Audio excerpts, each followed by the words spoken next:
Bósons são as partículas responsáveis pela interação existente entre os férmions, incumbidas pelas forças fundamentais que regem o mundo atômico.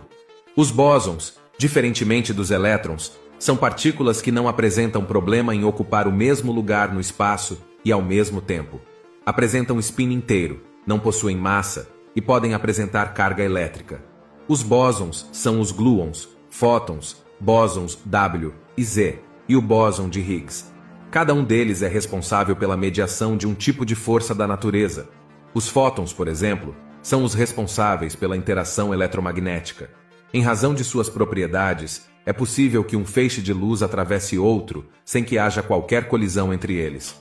Os gluons, por sua vez, são os mediadores da interação forte, que mantém os quarks unidos, formando os mesons e os baryons. Os bósons W e Z são os responsáveis pela força eletrofraca, comum nos decaimentos beta. O bóson de Higgs, por seu turno, é a partícula responsável pela atribuição de massa às partículas férmions. Embora se possa dizer que é a interação do bóson de Higgs com as demais partículas que confere massa a elas, muitos afirmam que quem confere massa às partículas, na realidade, é o campo de Higgs. Quanto a esse impasse, podemos destacar que é a atuação de ambos, ou seja, a interação exercida por ambos, que faz com que as demais partículas ganhem massa. O bóson de Higgs foi previsto teoricamente por dois cientistas, François Englert e Peter Higgs, que publicaram artigos sobre a existência do que hoje conhecemos como bóson de Higgs, em 1964. No entanto, os dois nunca tinham se encontrado, o que só ocorreu apenas no anúncio da descoberta da partícula teorizada por eles em 2012. O bóson de Higgs foi previsto teoricamente por dois cientistas, François Englert e Peter Higgs, que publicaram artigos sobre a existência do que hoje conhecemos como bóson de Higgs em 1964. No entanto, os dois nunca tinham se encontrado, o que só ocorreu apenas no anúncio da descoberta da partícula teorizada por eles em 2012. Ambos foram contemplados um ano depois com o Prêmio Nobel de Física, no ano de 2013.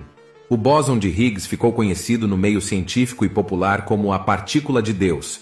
Essa denominação data de 1993, de um livro sobre o tema que teve seu título trocado, escrita pelo Nobel de Física Leon Lederman. A obra se chamaria The Goddamn Particle, a partícula maldita, em tradução livre. Contudo, a palavra maldita não soaria bem, e o autor preferiu deixar apenas The God Particle. Muitos físicos não gostaram desse nome, pois ele supostamente faria alusão a algo místico, o que poderia sugerir que a ciência estivesse aderindo ao misticismo, porém, foi esse nome que permaneceu até hoje. O bóson sempre se mostrou muito complexo de ser detectado, dado que só aparece em níveis de energia realmente altos e se transforma em outras partículas muito rapidamente. Por isso foi preciso construir o LHC, Grande Colisor de Hadrons. Cientistas mediram os níveis de energia e interação entre as partículas após a colisão e compararam com as hipóteses já formuladas. Os resultados foram além do que já havia sido comprovado. Segundo o modelo padrão, o universo é formado por 17 partículas básicas, o bóson, 6 quarks, 6 leptons e 4 partículas mediadoras.